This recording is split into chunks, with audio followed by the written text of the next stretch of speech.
கோவிலில் நவகிரகங்களை வழிபடும்போது நாம் செய்யும் 10 பெரிய தவறுகள். இனி இவற்றை செய்யாதீர்கள். சரியான வழிபாட்டு முறை. இந்த உலகத்தில் மனிதன் அனுபவிக்கும் பல இன்ப துன்பங்களுக்கும் காரணமாக கருதப்படுவது நவகிரகங்களின் இயக்கம் என்று வேதங்களும் ஜோதிடமும் கூறுகின்றன. மனிதனின் பிறப்பு நேரத்தில் கிரகங்கள் எங்கு இருக்கின்றன என்பதன் அடிப்படையில் வாழ்க்கையின் பல நிகழ்வுகள் அமைகின்றன என்று நம்பப்படுகிறது. அதனால்தான் கோவில்களில் நவகிரக சன்னதி அமைக்கப்பட்டுள்ளது.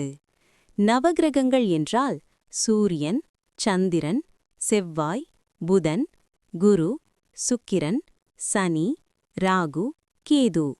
இந்த 9 கிரகங்களும் மனித வாழ்க்கையில் பல விதமான பலன்களை அளிக்கக்கூடிய சக்திகள் என கருதப்படுகின்றன.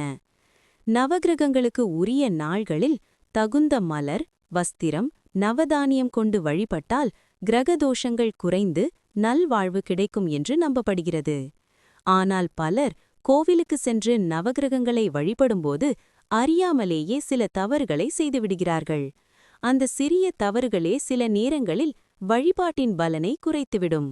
அதனால் நவகிரகங்களை வழிபடும்போது தவிர்க்க வேண்டிய முக்கியமான 10 விஷயங்களை தெளிவாக அறிந்து கொள்வோம். 1. நவகிரகங்களை முதலில் வணங்குவது தவறு. பலர் கோவிலுக்குள் நுழைந்தவுடன் நேராக நவகிரக சன்னதிக்கு சென்று வழிபடுவார்கள். இது முறையான வழிபாடு அல்ல. சரியான முறை: முதலில் விநாயகர், பின்னர் அந்த ஆலயத்தின் மூலவர் அதாவது முக்கிய தெய்வம், இறுதியாக நவகிரகங்கள். இவ்வாறு வழிபட வேண்டும். நவகிரகங்களுக்கு பரிகாரம் செய்வதற்காக சென்றாலும் இந்த வரிசையை பின்பற்றுவது அவசியம். 2. சனி பகவானை நேராக எதிரில் நின்று பார்க்கக்கூடாது. சனி பகவான் மிகவும் சக்திவாய்ந்த கிரகமாக கருதப்படுகிறார். அவரை வணங்கும்போது நேர் எதிரில் நின்று நீண்ட நேரம் பார்க்காமல் சற்று ஓரமாக நின்று மரியாதையுடன் கைகளை கூப்பி வணங்குவது நல்லது என்று ஆகமங்கள் கூறுகின்றன. 3. பேசிக்கொண்டே நவகிரகத்தை வலம் வருவது தவறு. நவகிரகங்களை வலம் வரும்போது போனில் பேசுவது, நண்பர்களுடன் பேசுவது, சிரிப்பது இவை அனைத்தும் தவறான நடைமுறைகள். அமைதியாக மனதில் இறைவனை நினைத்துக்கொண்டு கவனத்துடன் வலம் வர வேண்டும். 4. நவகிரக சிலைகளை தொடக்கூடாது. சிலர் பக்தியில் ஆழ்ந்து நவகிரக விக்கிரகங்களை கைகளால் தொடுவார்கள். ஆனால் இது சரியான நடைமுறை அல்ல. விக்கிரகங்களை தொடாமல் சற்று தள்ளி நின்று மரியாதையுடன் வணங்க வேண்டும். 5. நவகிரகங்களை இடது பக்கம் சுற்றுவது தவறு. நவகிரகங்களை சுற்றும்போது வலது பக்கம் மட்டுமே செய்ய வேண்டும். சிலர் 7 சுற்று வலப்பக்கம், 2 சுற்று இடப்பக்கம் என்று செய்வார்கள். இது முற்றிலும் தவறான நடைமுறை.